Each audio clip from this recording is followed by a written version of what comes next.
we go.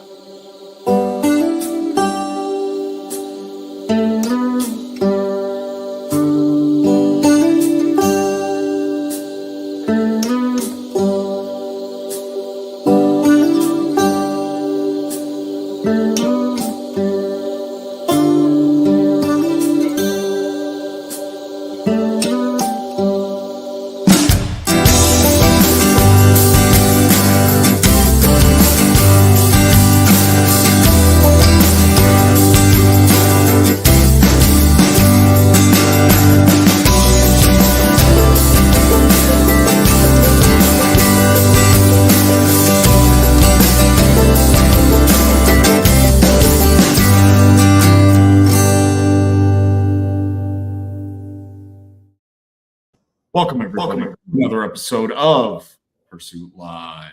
I'm your producer, Chris. We didn't fire Dave. We gave him the night off. Joining me is our new guest host. Give it up for Tara. All the way from Canada. All right, we made it through the intro without Tara screwing anything up. So this is great. This episode is brought to you by Killshot Coffee Company. Head over to killshotcoffeeco.com. Use code PL15 to save 15% on your purchase. So we got a great show for you tonight. Joining us tonight is the host of Julie Higgs Spearfishing. Hi, how are you? Julie, how you doing tonight? The birthday girl herself. So there's so much to talk about here. And Julie, you're a very interesting person. You lead a very interesting life, and we have a lot to talk about. So if you could, why don't you just let's just start out, take a few minutes and kind of tell everybody who you are. So my name's Julie Higgs. I grew up in Florida, started spearfishing when I was a kid with my family, spent summers on a little sailboat in the Bahamas, and that's where I started spearfishing with a pole spear. Developed a true passion for it. I now have 7 women world records, YouTube channel, a bunch of national titles in spearfishing, a world title in spearfishing for tournaments, and a TV show that's on Sportsmen channel, World Fishing Network, and my outdoor TV. Awesome. So all over the place, basically. Yeah, I mean. So I guess we'll start all the way at the beginning, like really getting into spearfishing. Like take me back to the very beginning, and how did this all come about? So my dad was obsessed with it. He was doing it commercially briefly, and he had us out on the boat at a very, very young age. He used to have a little center console. Then we got caught in a pretty bad storm, and it was my sister and I were pretty young. So he ended up getting a 33-foot Hunter sailboat. And I think he took it to the Bahamas once or twice without us just to get a feel for it. And then after that, it was every summer in the Bahamas for 6 weeks. And then again at the end of the summer for 2 weeks. And that was kind of a really cool way to grow up. Yeah. Well, I don't think I would complain about that. I mean, No. But so, I mean, I guess besides being on the water at such a young age, and it definitely had a huge impact on you. But just diving right into spearfishing, was there something before spearfishing? Or did this lead up to anything, or was it just from Jump Street? This is what I'm doing. I mean, I started spearfishing when I was 13 because that's when I was old enough to pull back the band. There's a certain amount of strength you have to be able to do that. I was in the water since I was a kid. My dad had me scuba diving at the age of 5. He used to strap me to his stomach, and we would buddy breathe and go scuba dive together. Those are words. What? I love that. I love that part of your story. Sorry, going. Yeah. So I don't know. We were always in and around the water, boating, surfing, fishing. And yeah, when I got old enough and strong enough to pull that band back, I finally started spearfishing. So awesome. So I've never been spearfishing, so this is new territory for me. So I have a bunch of questions, but I'm going to try and save some of those for a little bit later because I want to get to know you a little bit more. So, getting into this at such a young age, what really kept you interested in this? What kept driving you that this was just the way of life, if you will? So it's funny, when you're a kid, your family creates a life for you. And then as you become an adult, you're like, oh, wait a second, like this is how everybody else does it. When I was a kid, I thought you only spearfish in the Bahamas. We'd come back to Florida and never do it.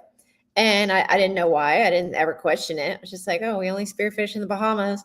And then I started getting a little older and I started getting invites to dive around Florida. And I was like, dive in Florida? Like, okay. And I was still using a pole spear because that's the only thing I'd ever used.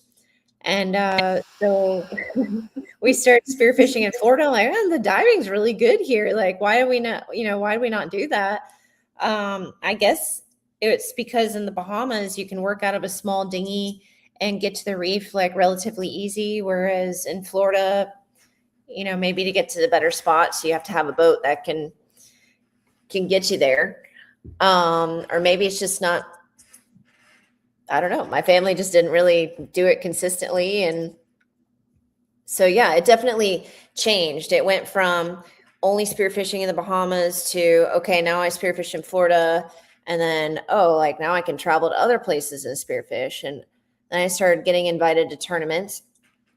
And that kind of made things new and different and exciting. And then I started filming, which also made it new and fun and gave me like another way to enjoy my hobby. And yeah, so it's hard to compete. It's hard to compare spearfishing to anything else because it's not just shooting fish. There's whales, dolphin, like you never know what you're going to see or run into. I dove a local wreck right offshore and saw a bunch of sawfish feeding one time and got that on film. And, just crazy stuff happens all the time. You literally never know what you're going to see. And I guess that's why I just keep going back to it is it's not the same experience every time. Didn't you say once the video that you have of the sawfish actually using is it proboscis? Is that what it is? Rostrum? Rostrum, I think. The saw. Right. But you caught it actually using it. Yeah. Properly. Yeah. So that's sawfish, a first, I guess. Yeah, sawfish are extremely endangered. And from what I've been told, nobody had footage of sawfish hunting in the wild. So when I got this footage and posted on YouTube, a few people reached out to me and they're like, hey, this is like a really big deal. I ended up doing a few like news articles about it. I ended up sending the clips to a few people to use and talk about it. But yeah, I guess outside of captivity, they had never proven that they actually used their saw to hunt. Wow. So yeah, that was a pretty cool. And in the video I have, it's clear that the sawfish comes into this pack of bait and just whacks. Like I saw the footage. So yeah, awesome. Hear it moving through the water. And so yeah, that was pretty cool experience. What is it really noisy underwater? Like not just boats, but like I guess like I've done some scuba diving and snorkeling, and I know that you hear things on these quiet reefs that you're not quite sure what it is, but there's noise. Do you hear that kind of stuff too? Like, do you find it's actually quite noisy underwater compared to just being quiet? I think it's quiet most of the time. When you start to dive, you can hear boats from really far away, which is good because when you come up, you kind of look around, you're like, all right, well, that boat's farther away than I thought, Most of the time it's pretty quiet and you can actually hear the reef. It makes like, I don't know how to describe it, like a crackle and pop noise. Yeah, that's what I'm referring to. Yeah. Yeah. So a lot of places I dive, the water is really dirty and you do drift dives and and you'll sit there in this dirty water and you'll just listen. And then when you start hearing that crackle and pop, you're like, all right, now it's time to dive. And you dive on the reef.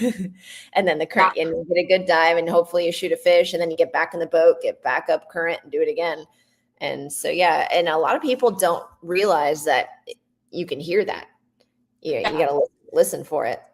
Yeah, snorkeling, I've heard that, and it's crazy because you're wondering, like, what is that noise? It's not a boat. It's not a, so just wonder if you hear noises like that when you're on a bait ball or where are around or things like that. If you hear, like, you know what I mean?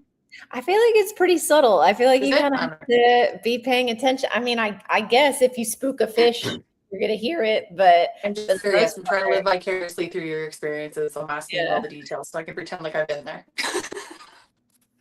So I do want to ask. Well, I have two questions. One is a very loaded question, and then I want to get into some other questions.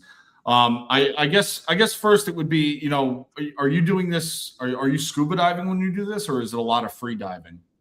So I do both. Most of the time nowadays I free dive, but I enjoy scuba diving too. And there's certain things that are easier scuba diving, and there are certain things that are easier free diving.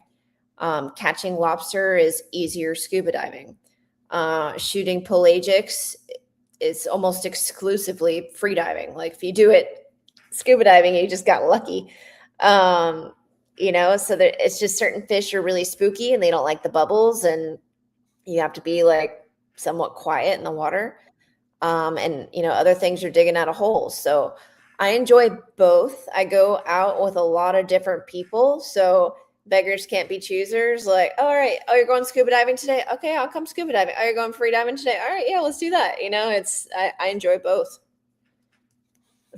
Okay. All right. Now my second question. Patty or Nowie? I got dive certified when I was 13 years old. Officially. I think it's Nowie, but I don't favor one over the other. Do you? Okay. Oh, that's what I have. I have mine in my wallet somewhere. I've had that card since I was 12 too. So, I mean, I'm in the same boat as you, but no judgment here. No judgment. I've never been asked for it. What's that? I've never been asked for it. So I want to get into, some of the boating here, because I know you did say around Florida, I guess where you're diving, it's very turbid water. Do you find that the fishing is better in a more turbid water where the visibility is very limited, or do you find it to be easier when you have unlimited visibility but at the same time, I guess in my head that the fish can see you? So in your experience, which is a better fishing environment? So I kind of have like two answers to this question. Having the water being a little bit dirty does seem to help. You can get a little bit closer to fish. But also there's a lot of sharks here. So being in dirty water is kind of like uncomfortable sometimes. Whereas when you're in crystal clear water, at least you're like, all right, well, I can see them coming at least. In dirty water areas, less people dive. So there's less pressure on those fish. But that being said, the second answer I have to that is in an area where the water is almost always dirty, like when those areas clean up, it can be really fun. But here in Florida, we have the Gulf Stream, which is a current that runs north, and it brings in clean water. And as you head north, it heads farther and farther offshore. So I believe at its closest point is like Jupiter. And so Jupiter and Lauderdale and Stewart are a little cleaner because they're closer to the Gulf Stream. But as you head north and the Gulf Stream heads offshore, you get dirtier and dirtier water. And so less people dive because the conditions are less consistent. And also there's less money in those areas, so less boats and less pressure. So there's more fish, bigger fish, less spooky fish, but half the time you go out and you can't see anything and you turn around and come home. So having a boat would be, key to being able to fish those less pressured areas. Yeah. So I head down south to those areas that are really clear and I do beach dives and they're super fun. And they seem to have a lot of lobster down there. And there's something to be said about walking out with very minimal gear and coming back with a bunch of lobster. It's just easy. It's a great workout. Like you don't have to worry about cleaning or trailering a boat. It's fun. I used to do that here, but just it's been so dirty for so long. And the sharks are so bad. I don't want to swim out there and not have a boat to crawl up into. Yeah, no thanks. I love sharks. I really do. I'm like a nerd when it comes to sharks, but I am no. No. I respect them too much. I respect my toes too much. I wouldn't either. Oh, I've had a few shore dives where I've had to kick like backwards, like locked eyes into a shark until I eventually get to the shore. Like what species of shark is typically the one that's following it like that?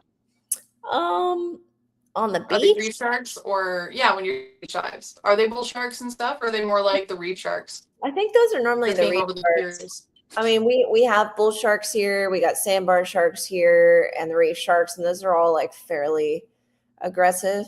But I think right on the beach, probably the little reef sharks, and they're tiny, but it doesn't matter. Like a little shark can get you. Yeah, super curious and ballsy little guys, right? Yeah. So, all right, I kind of want to get a little more technical into the spearfishing here, and I want to, because I'm a big gearhead, so I want to kind of get into some of the equipment that you use, and if you could kind of break that, because I know that there's the pole spear, there's the guns, there's like the slingshot ones. I kind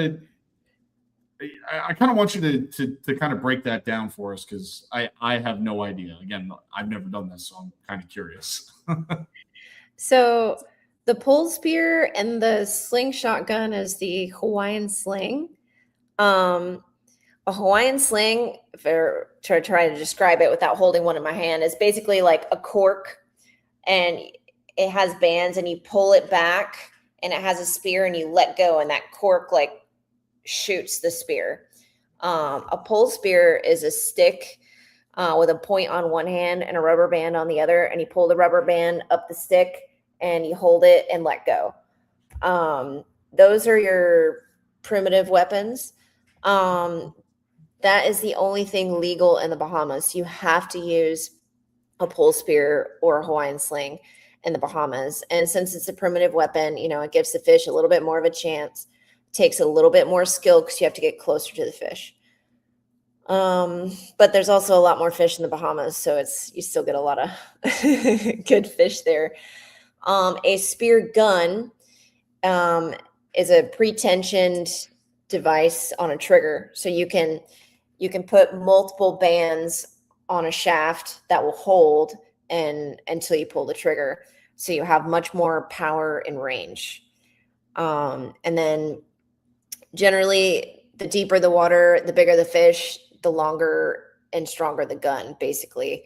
If you're in really shallow water shooting really small fish, then you can have a short little reef gun, probably not even have a reel. If you're in deeper water, then you need a reel or a float line, and a slightly bigger gun. And then if you're out blue water hunting, then you need big floats and lines and big, huge gun with lots of bands. And yeah, so the bigger the fish, the deeper the water, the bigger the gun. Yeah, I watched one of your videos on YouTube where you went after a tuna, and it was what didn't even look like when you brought it up. I think it was like an 80-pound tuna or something like that. But you still had to put 2 floats on this thing, and it still sucked them down. I was like, holy cow! It was impressive. Yeah, well, tuna are very strong, and GoPros can be deceiving. But Fair. yeah, so almost all the tuna, we almost always put 2 shots in it just in case of gear failure. It also helps to bleed the fish out and put it out of its misery sooner, and just kind of get you in the boat a little bit faster so you can get the next person on their fish. But yeah, fighting with one shaft in the fish. When it's a good fish that you don't want to lose, like you just put a second shaft in it just to just to solidify it. Yeah, you don't want that to go. Yeah. Yeah. So. All right. So I'm assuming that like the spearheads, I kind of liken them to broadheads on an arrow, but these are obviously barbed of some kind, correct? There's a few different types. There's the paralyzer tip, which is like a bunch of bars, like just sticky, and it has a very little bar on it. But those are for little fish, and it's meant to hit the brain, and they're not a big enough fish to kind of flick off of there. There's rock tips, which is like a point with 2 floppers. So it goes in the fish, and then the floppers open up and it holds. There's a flopper shaft, which is just one flopper, and same thing, it goes through the fish and the flopper holds the shaft in the fish. And then there's a slip tip, which there's like your shaft, and it has like a little nipple, and then the tip just kind of stays on there with a string that you tuck into your bands, and it goes into the fish, and then this pulls a line that toggles your slip tip, if that makes sense. I have all these things around the house. I feel like I just go, this is a slip tip. This is so wild and just, yeah, this is kind of cool. I'm loving the info. I'm taking notes. This is just. I hope I'm doing a good right now. Driving with my fingers. No, because I watched a few YouTube videos, so I can picture what you're describing from what I've seen you use on your videos. So yeah, no, you're doing good. So I kind of feel like I have to ask a couple of these questions. Like, what's the largest fish that you've ever landed? Would the word be landed? Caught? Yeah. Landed? So my largest fish was a black marlin. I think it was somewhere between 250 to 300 pounds. We didn't weigh it, but it was a big fish. Definitely my biggest. For forever, my biggest fish was 182-pound tuna, and we actually weighed that. And I could say 182 pounds. But we shot the marlin in Madagascar, Africa, and we got in after dark. It was like several hour run in, long day, and we weren't about to like try to string this thing up in a tree somewhere. Oh, gosh, to weigh it. Yeah, and they took it to a smoke shop, and we were assured that it would be weighed at the smoke shop. And they kind of gave us a number that didn't make sense. I'm like, you guys didn't weigh it. But anyway, they have refrigeration issues. Like, not everybody has refrigerators in Africa. So when you get a big fish like that, everybody just divides it up and eats it like that day. Right away. I mean, the guide who took us out does have some refrigeration, so he definitely like kept a lot of the smoked fish, and we got to enjoy it too. But it definitely left an impression on me that like most of the fish we caught were divided up throughout the town that day, because most of the people don't have refrigeration. So that was kind of cool. Yeah, a big marlin like that would be insane. How many floats did that 182-pound tuna take? Initially one. So when we were in Madagascar, we were on a 2-float setup, because we were actually targeting dogtooth tuna, which is pound for pound the strongest fish in the world. So that's why we were set up with 2 floats. But when we do the tuna thing in Central America, we normally just do 1 float. And a lot of times the tuna takes the float down, and you're like, please come back up. And eventually those floats at a certain depth, right? And you just kind of hope tuna comes back up so they can. So there are 3 atmosphere floats. 1 atmosphere is 33 feet. So they're supposed to come down to 99 feet before they start to compress. Now half the time I'm with like a really bad pump in like a third world country, so they're not always like inflated at properly full capacity. So which, you know, doesn't matter until you shoot a big fish. And you're like, oh, I should have like tried harder to get more air in that float. But Need a anyway, solar powered air pump. yeah, right. Sometimes they bring me these little like hand pumps, and I'm like, there's no way I'm gonna get like the pressure. I'm barely getting a soccer ball done with this one. You want me to do a full? Yeah, okay. Doing an air mattress with those is torture. Like, oh my lord. Yeah. So I gotta ask you this. Now that we know what the biggest is, what's your favorite species to pursue? I guess. Is it pursue? Fit? What would be the word? Second follow-up question: what would be the proper word? Pursue. I would say pursue. Pursue works. Target, hunt, they all work. It's always fun going after a new species because I've definitely gotten pretty much here locally, like that I can get within reason. So going on a trip to target a new species is always like a big deal. We've gotten pretty heavy into the yellowfin tuna. That's a lot of fun. It doesn't compare to any other spearfishing. You're swimming with dolphin all day. You're shooting big, powerful fish that taste super good. And we've shot some big ones. Like the first 180-pound tuna, I was like, this is a fish of a lifetime. And now I've shot like several fish over 100 pounds. And I'm like, all right, well, these are all fish of the lifetimes. But no, we're getting spoiled. It's we've kind of figured it out. And you got a good system. Really enjoy it. And we're starting to narrow down what the best time of the years, you know, it is to go. Like in January, they have this bait that comes through, and there's whales everywhere, humpback whales, minke whales, different types of dolphin, schools of manta ray. It's just like everything is going after this bait, and then the tuna are just going crazy.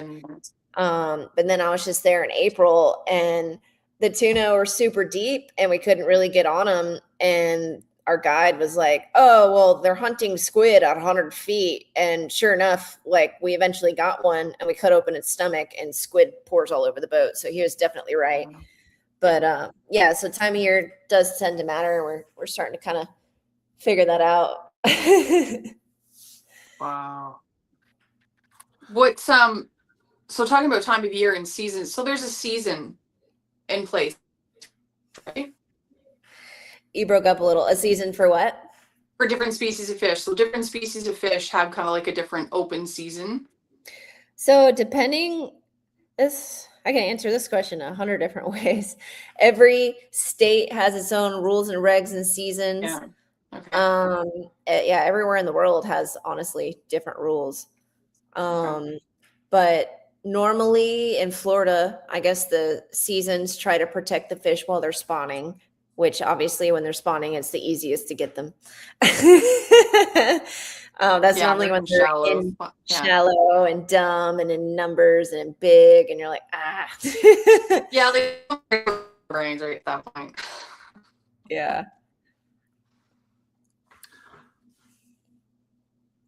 All right, so I guess something else. I'd like, you know, if you had advice to somebody who's just getting into this, take me.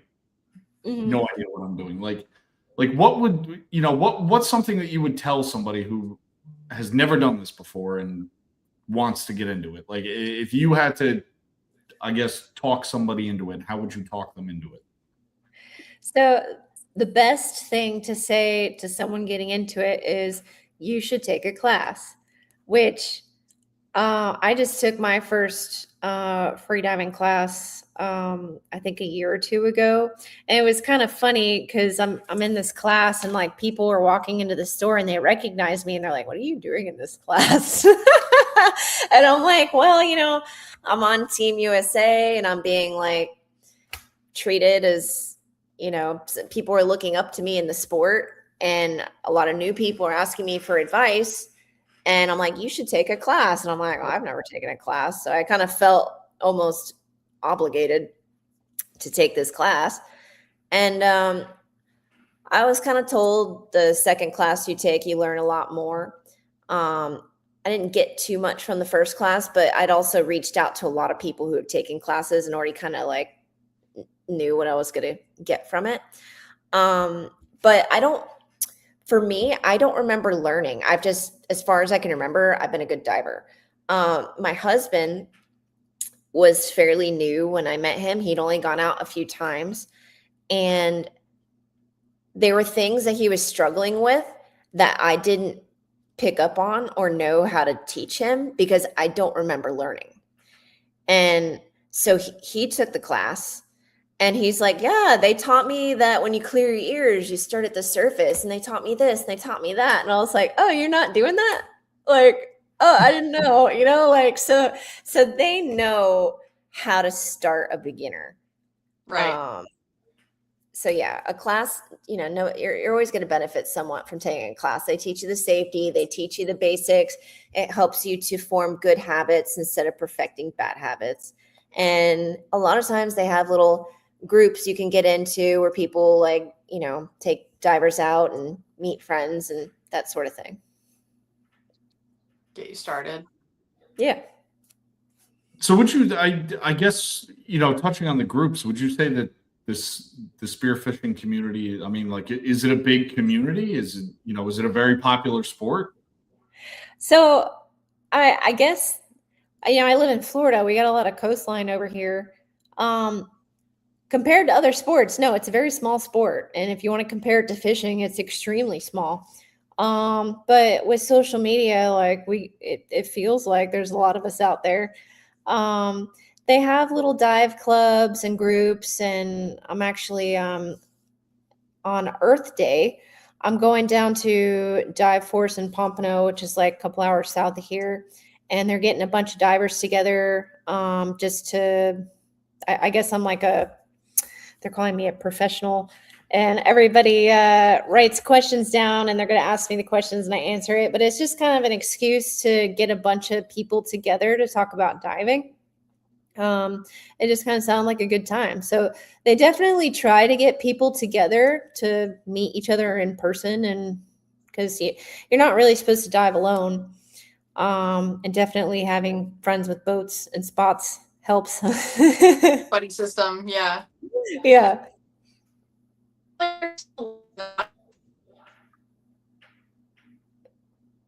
Do you feel like you're still learning a lot? You broke up a little bit. Do you feel like you're still learning a lot? Like there's lots that you're still picking up and learning?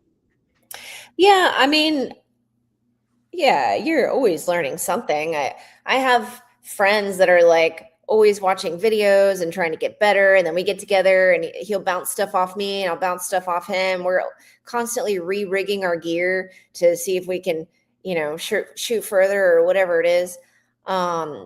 Constantly trying to figure out how to make it better. And I mean, yeah, I dive with a lot of people who are very good, and like now I'm starting to use a float line a lot more often because I think it's more safe, whereas back in the day it was like, you got to use a reel to be cool. And yeah, I definitely change and learn new things all the time. Now, your sister also spearfishes, or is she just like a bit more of a hobbyist when it comes to spearfishing? Is she breaking up this much for you too, Chris? Yeah, a little bit. I mean, she's taking Dave's place, and there's always got to be somebody with issues. So I mean, it's me. It's a me problem. See, it's a me thing. Listen, we'll blame it on tariffs. It's Canada. Blame it on Canada. Just blame it on Canada. It's just the king taking his due tide. It's fine. But all right, so I do kind of want to get into more into, I guess, the boats. So I mean, is it just? I'm assuming just like diving, you could really go out and do it in just about anything. But is there like a specific? Do you prefer center consoles? Is there like a low riding skiff? Is there just, you'll get on a tugboat and go out and do it if you wanted to? I mean, like is there a specific like preference or something that's better than something else for this? I mean, no, as a general rule of thumb, the farther you're going offshore, the bigger the boat should be just for safety. Even if you got a good weather forecast, if a storm comes through or something pops up, you're a long way from the beach. Here in Florida, we're really close to the Bahamas. So the boats that run over there, you're smart if it's a bigger boat with two motors, because the thought process is if something happens to one motor, you have a backup motor. But, people run over there on calm days in small boats all the time. So it's just how comfortable are you with your boat, and what's the weather and safety. But I mean, yeah, I shore dive. I dive out of kayaks. Like I had a 16-foot skiff for a long, long time, and I did all sorts of crazy, crazy things with that thing, and it was great. So I definitely don't have a preference. I'll dive out of just about anything, but general rule of thumb, farther you go offshore, the bigger the boat, the safer you are. So your advice is whatever you're comfortable with. Got it. 96-foot Viking. Got it. It's in my notes. So, all right. I do want to touch on a couple more things, and I do want to get into some other topics, obviously. But so kind of getting into approaching the fish. Like if you could kind of give me, just in a free diving, scuba diving, it doesn't matter, but like, what is the process of, once you submerge, to actually targeting a fish and, landing that shot? Right. So the more comfortable you are in the water, the better. This is something I kind of take for granted. And then I take people who've never gone diving before, and they're like, I'm going to shoot a fish. And they get in, they're splashing, and they can't dive. And I'm kind of like, oh, I don't think we're going to get any fish today. But every species is different. And part of, having experiences, all right, a mutton snapper, I need to go into the sand and throw sand up in the air and wait for that fish to come to me. Oh, a sheep's head, they're kind of dumb. I can just drop right on top of them and shoot them. Like, oh, a grouper, like if he runs off, he's going to run into a hole, and then I can shoot him in the hole. Like, it just kind of, you learn the species and how to approach them. So every fish is just a little bit different. Okay, so I guess, reef fishing versus blue water fishing is they're like opposite ends of the world at that point. Yeah, I mean, reef fishing, you got to get down to the reef for one, which a lot of the reef diving we do around here is like 60 to 80 feet deep. So yeah, you want to get down to the bottom and be able to stay there long enough to see a fish. And you're free diving that. Mm-hmm.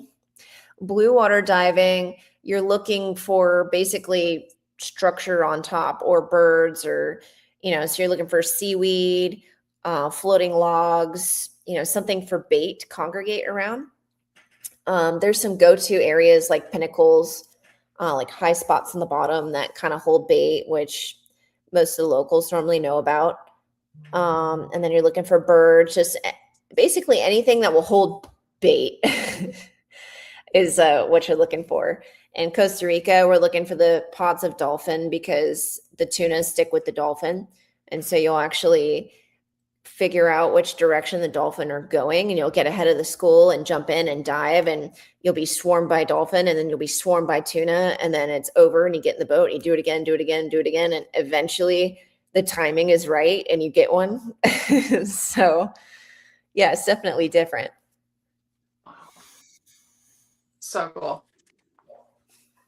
So I guess my follow-up to that would be, the gear difference between blue water fishing versus reef fishing. Is there a significant difference in the equipment you'll take? Obviously, the fish are probably bigger in the blue water, so that's probably a little bit different. But is there like a significant difference in the equipment you would take reef fishing versus blue water fishing?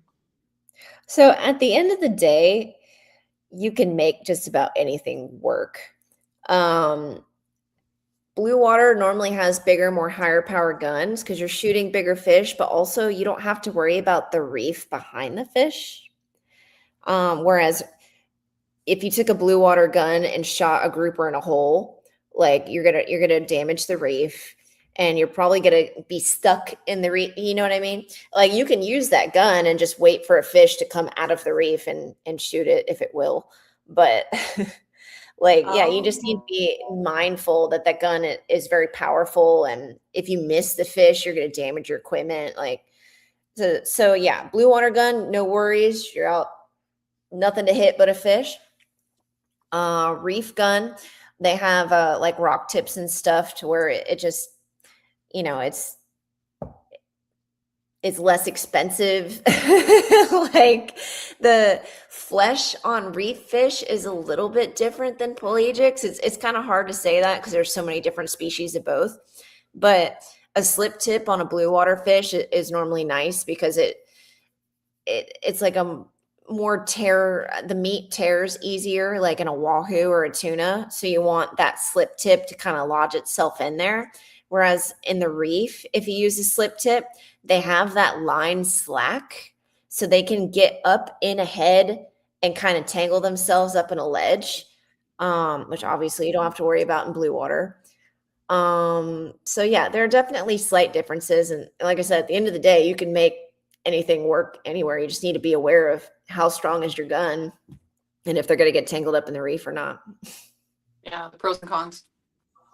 Right. And then if you use the reef gun stuff in the blue water, like you can make that work too, but it's probably going to bend your shaft because they're bigger fish, and you just have a slightly higher chance of ripping out. So, and then losing the fish. So, all right. So this, you know, I'm an avid bow hunter, so I do want to kind of ask this, like aiming.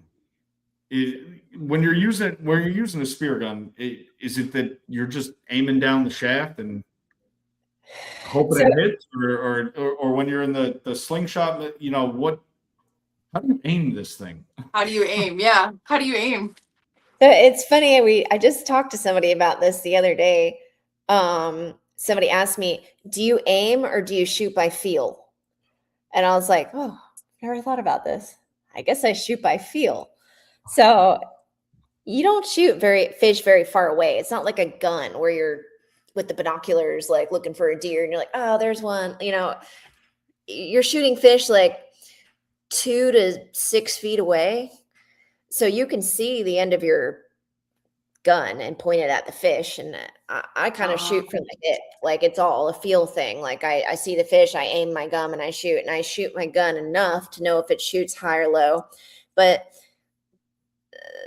I know some people try to look down the shaft and like figure that all out in their head, and maybe that works for some people, but me, I just kind of know how my guns shoot and do it by feel.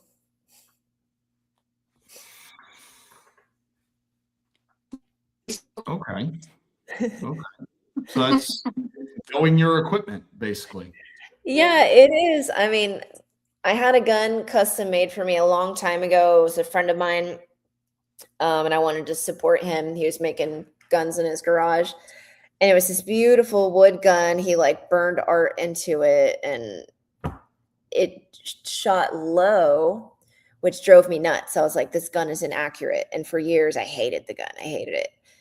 And then one day I was like, you know what? I'm just going to start like aiming higher on the fish. And I started landing fish. And I was like, you know, why didn't I just make the difference a long time ago? But like, yeah, definitely not all guns shoot exactly where they're pointing. And if you use your gun enough, you kind of learn the gun. You almost had to go against what you were physically doing with it, compensate for what you were using instead of what you wanted to do with it. Yeah, I mean, in my head, I guess I can really slow stuff down because I'll like point and then I'll re-put the gun, like I'll compensate. And when I watch myself in videos, I don't even see that. Like in my mind, I'm like, all right, aim here and then adjust here. And when I watch the videos, it's just like, shoot. And you're doing this underwater while holding your breath. Yeah. How long do you hold your breath for? Like, that shot, that fish. You broke up a little bit, but I don't know exactly how long I can hold my breath for. I used to time myself and I don't really remember the times. There's a static breath hold, which is just like you not moving, not using any energy, and people can hold their breath for several minutes. And then there's diving, where you're actually using your muscles, and obviously you can't hold your breath for near as long. But normally when people ask me this question, I have two answers. The first question is 1 second longer than my husband. 'Cause we used to lay on the couch and hold our breath, and I'd just sit there and stare at him until he gave up, and then I'm like, all right, good. Nice. Or you forget you need to breathe when you see a good fish. It's amazing how you'll be down there and you're like, all right, time to go up. Like, I need to breathe. And then a nice fish will be like, you know what, I'm all right. Like, yeah. So Am I glitching right now? Am I still glitching? always, but it's pretty canon. much constant. Yeah. I wrote it down. Sister spearfish. Fish is your sister. Oh, my sister. Yes. Yeah, we both grew up doing it. Yeah, and we still spearfish together. So it's a family affair. Like, this is. Yeah, we both grew up doing it. I mean, she really enjoys it. I was always the more competitive out of the two of us, but we still do it. We get out pretty often. And she lives a mile from my house. We both have boats. I guess that makes it easier. Did you just get her on her first yellowfin tuna? Is that what I saw? I did, yeah. So that was her third trip to Costa, and she finally got one. She didn't get one on the first two, which was kind of a bummer. Yellowfin can be super hit and miss. And like I said, like we've been kind of getting better at it, and I upgraded my gear because back to the stuff we were talking about earlier with gear, I was really cheap for a long time and tried to use like reef guns to shoot tuna. And I just really didn't have the money. A blue water setup is like $2,000 at minimum. And everyone's like, why don't you just buy one? And I'm like, because I can't afford it. And they're like, well, you're spending all this money to go to these places and you don't have the right stuff. And I'm like, I still get them. But yeah, I eventually upgraded. But yeah, so now that I have some better equipment and have kind of gotten it dialed in, she finally got her first one, which was a big deal. Nice. She was pretty stoked. Nice. Good job. Well, I mean, there's so much more I kind of want to dig into with this, because I mean, again, like, this is all new to me. So is it in your experience, because obviously you've traveled doing this, is there a particular place where the spearfishing is better maybe in the world, or is it, does it vary place to place depending on the species you're after, or whether it's blue water versus reef, or what are kind of the details into that? Yeah, I'd say it varies from place to place. Some places have cleaner water, some places have dirtier water, some places have sharks. Some places have less pressure. Like, generally the best places have no sharks, clean water, and no pressure. So it just depends on what you're targeting and where you go, but it definitely varies from place to place. I mean, there's definitely some spots we found where we're like, all right, we're going to keep this on the list and come back here, because it's just, it gets all the check boxes. What's your favorite place to go? Where? I mean, we keep going back to Costa Rica. It's got the tuna thing, but it also has some inshore diving with big almacos and snappers, and I mean, it's just hard to beat. They're big, dumb fish that have never seen people before. There's no sharks. It's beautiful. I surf. It's hard to beat. Beauty. What about doing something like the salmon run in Alaska? Well, it's not really a spearfishing thing, but I have caught salmon in Alaska. I've seen people do the spearfishing. That's why I wondered if you ever thought about doing spearfishing for salmon in a lot like West Coast. I've not actually heard about that, so that's a new one for me. Oh. Now I'm gonna have to start. It must just be a Canadian thing then. I mean, when I think of Alaska, I think of halibut, but yeah, I guess. Oh yeah. I guess yes. BC, there's lots of salmon, so I see a lot of spearfishing videos and stuff for there. Yeah. I think Alaska's tough. I was there when I was there fishing. Every river had a different set of laws. So like we get there, we're like, what are the laws here? Yeah. So I can only imagine what that's like spearfishing, but maybe that's just to protect the spawn. So I don't know. Probably, yeah, I think it does. Right. All right, so I do want to change gears a little bit here because there's some other interesting things about you that I want to get to know about you. So I know professionally you have a very exciting career. So why don't you tell everybody a little bit about that? So I've been a firefighter paramedic for 14 years. And yeah, it's it's been a good career. And yes, I am totally talking about firefighting because I want to rub it in Rob's face. I just want to make full disclosure to everybody watching. We're going to talk firefighting for a little bit.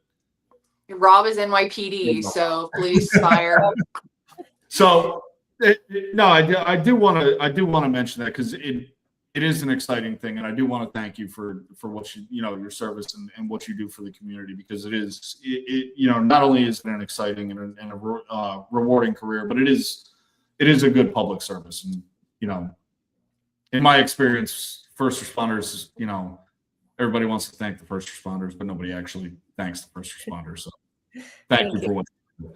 But balancing, a lot of my friends are professional firefighters, so I imagine your schedule opens up a lot to the point that allows you to go off on these fishing excursions, if you will. Yeah, so as a firefighter, I work every third day for 24 hours. And we have swap time. So if I swap with one person, I have 5 days off.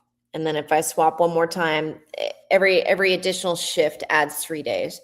So, if I do 2 swaps, that's 8 days off, but which sounds great, which it is, but then I got to work 48 hours when I pay those people back. But it does give me a lot of flexibility to do these crazy trips. And I'm super grateful for that, because I don't know how people do it, only getting 2 weeks of vacation a year. But yeah, having the flexibility to kind of move my shifts around and go on these last minute trips for weeks at a time is definitely one of my favorite parts of my job. Yeah. So, all right. So I am going to ask you this because I have to. So how do you feel about hazmat calls? We have a hazmat team. We have 2 stations that have hazmat. And so anytime we need them, we call them. We're all trained on it.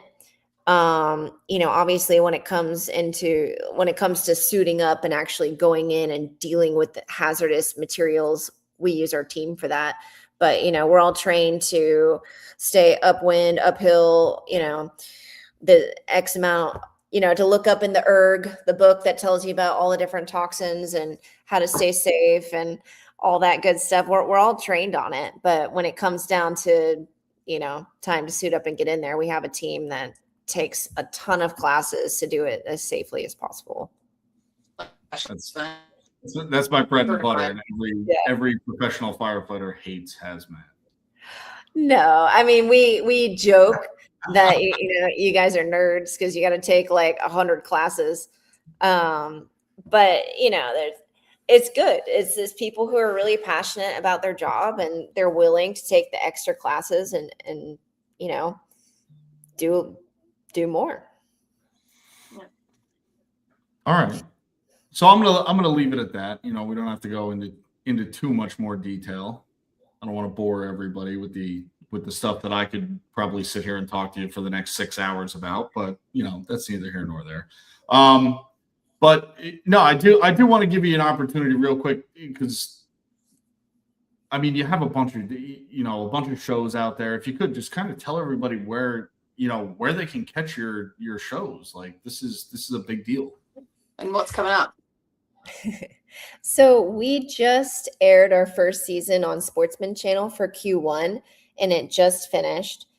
Q3, it starts on World Fishing Network, and then it will eventually be on my outdoor TV. I'm not sure. I'm guessing Q4, but I'll get an email about it.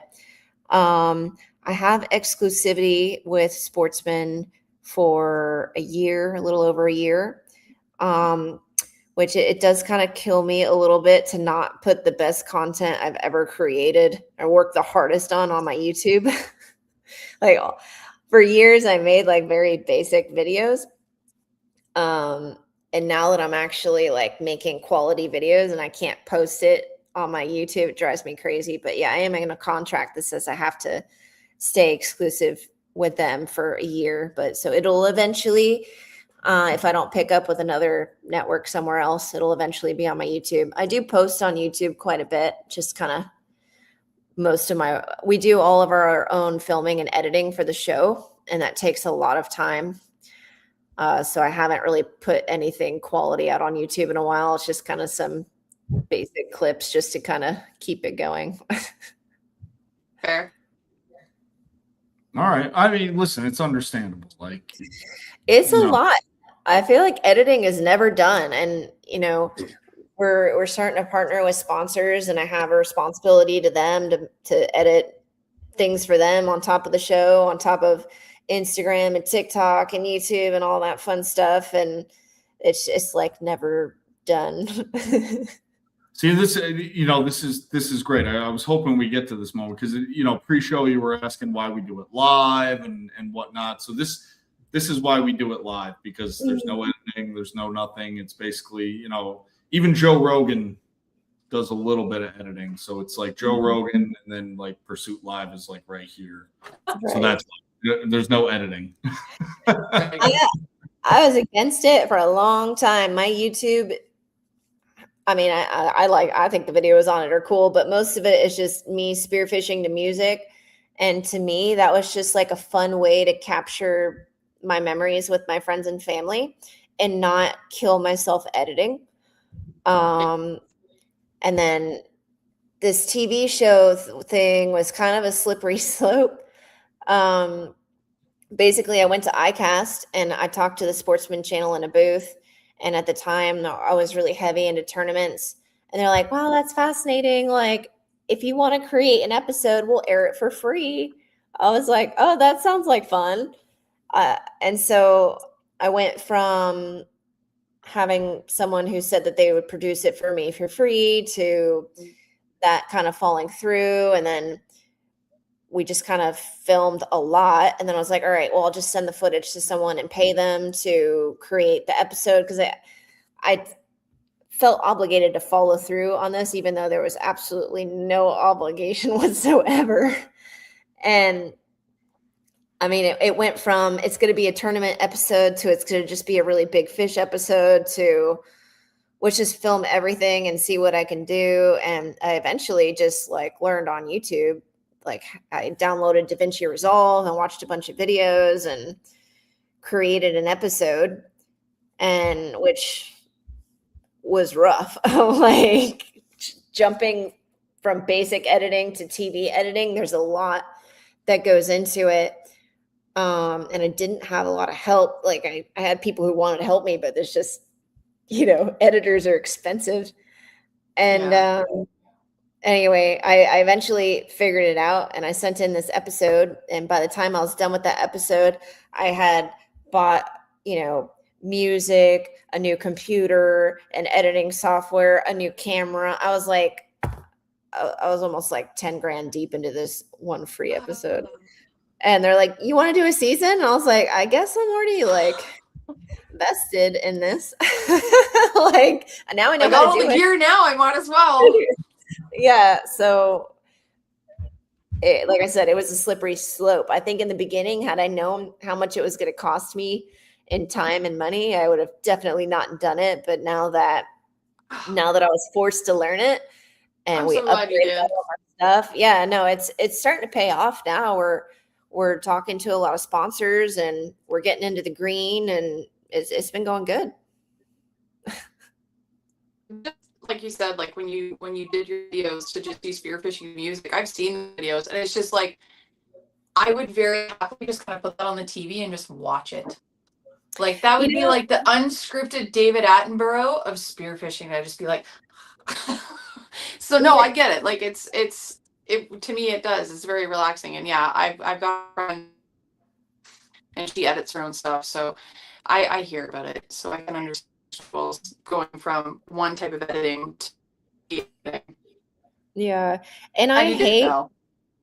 I hate talking in my videos. I avoided it forever. Obviously, you got to do it for the TV thing, and I've gotten more comfortable with it, but it requires a lot more editing and a lot more time. Yeah, so I feel like now that I've upgraded, there's no going back.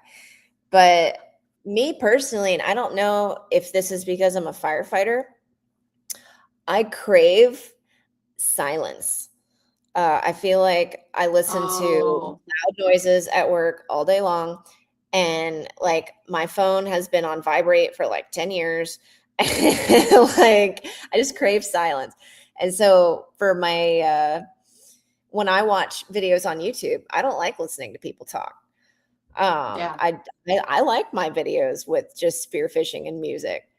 But yeah, so the TV show definitely made me learn. Had a lot of growing pains, but you know, I think I've that's grown why to I like those videos as well. Mom of 2 kids, so very yeah. hectic, very loud. I do just like the silence and just the visual. Yeah, no, I hear you. Maybe that's like the new thing, that you just take some of your, not that I want to produce your new show, but you just put a bunch of clips with a bunch of music, and that's what you upload to YouTube. Oh, those are actually so in my episodes, I definitely have gaps where I just put a bunch of like I'll be like, and then we really got into the fish, and I'll just have like music and a bunch of fish getting hit. And those are like my favorite parts. I'm like, oh, this is actually like fun. And the clips change with the music. And like I can take a break from like trying to think about what to talk about. And yeah, so I definitely take breaks. I just kind of live vicariously through the shots that you've been able to put together, and I love it. I love it. I kind of want to pitch you an idea for season 2. Oh, let's hear it. Because you know, I like watching hunting videos too, and you know that's something that we do at the house. We'll sit there in front of the big screen. We'll watch African safari videos. Mm-hmm. I hate when they're talking.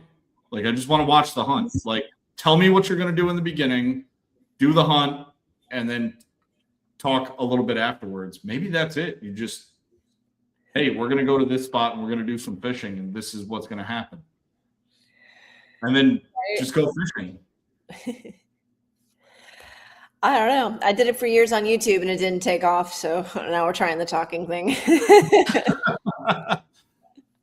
Yeah, I don't know. That's from an audience perspective. I don't need to hear you talking about stalking this, you know, buffalo or elephant or whatever it is. Like, just tell me you're going elephant hunting and then go hunting. That's all I want to watch.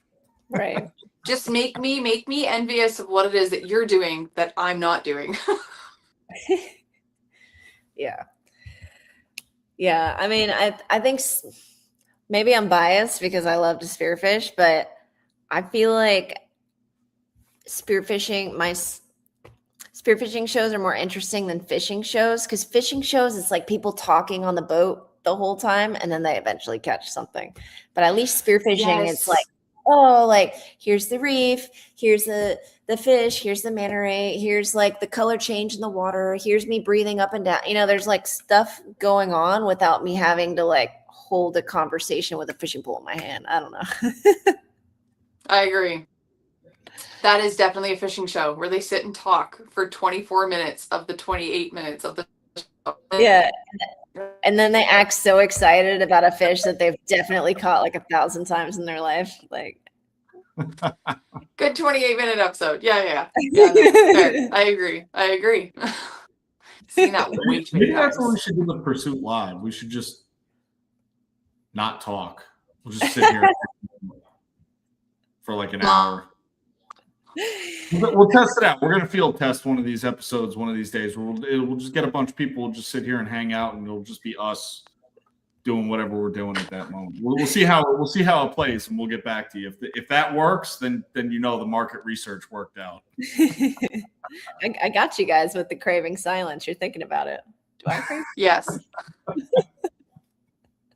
So, all right, I do want to give you the opportunity, kind of tell everybody like where they can find your content, socials, shows, and just everything. Just one more time for everybody that's watching. Yeah, so if you type in Julie Higgs Spearfishing, I pop up all over the place. I'm probably most consistent on Instagram as far as up-to-date stuff and keeping you posted on the show and all that good stuff. I do post a little bit on YouTube. I have over 1,000 videos already on YouTube. I haven't done much with TikTok in a long time. Facebook, I have a personal Facebook and a show Facebook. I think that's it. Like, okay, all right. Instagram, so I can vouch for the updated Instagram posts. Yeah, that's definitely the easiest one to keep up to date. But just you know what it is? TikTok is the way. Like that's the thing. I don't know what it is, but there was. Don't even get me started on TikTok. It's so annoying. But there was a dude. I'm not gonna lie. There was a dude. And he's in South Florida somewhere, and all he's doing is like spearfishing lionfish, and he would just show up on my feed like constantly for some reason. I was excited about TikTok because rumor had it that it was the highest paying of the social media, and I got 20,000 followers on there pretty quick, and I started making money, and I was like, this is it. I'm making money. I'm an influencer. Like, this is it. And I was making a lot of videos, and I think I made like a few $100, like, I don't know, maybe $800 within 2 months. I was like, this is pretty good for just getting started.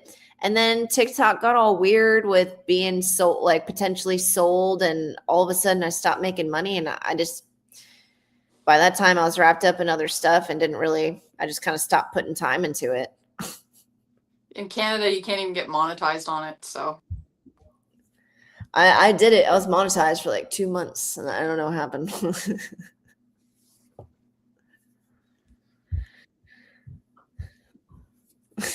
What else? What else you got? That's it? Hands up? I don't know. I'm not there. I spend money to do all this stuff. So,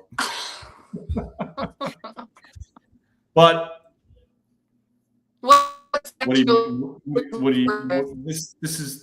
this is my hobby. This is what brings me joy, and it's what it is.